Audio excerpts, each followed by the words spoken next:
Welcome to the Slop Farm. Enjoy the video. You start by making the quick, necessary changes that actually save power. Open Power and Battery and set power mode to Balanced or Battery Saver.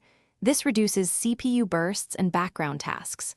While there, disable non-essential startup apps in Task Manager so they stop waking the system. Once done, update Windows and drivers to remove inefficient power behavior. Then generate a battery report with PowerFix/battery report to identify abnormal drain patterns before moving on.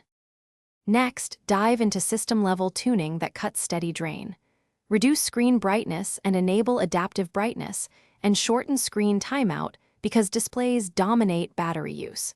Then go to privacy and background apps to prevent non-critical apps from running unseen. Turn off notifications for apps that aren't essential. After that, open graphics settings to prefer the integrated GPU for most apps and assign high-power apps to the discrete GPU only when plugged in. This reduces continuous power draw without breaking functionality. Finish by calibrating and setting policies so your battery behaves predictably.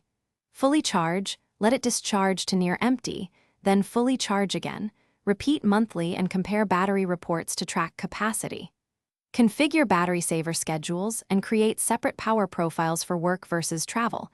Disable fast startup if it causes wake or driver problems. If drain continues, boot into safe mode. Perform a clean boot to isolate drivers or services. And if needed, roll back recent drivers or restore. Thanks for watching. Consider subscribing if we helped you today.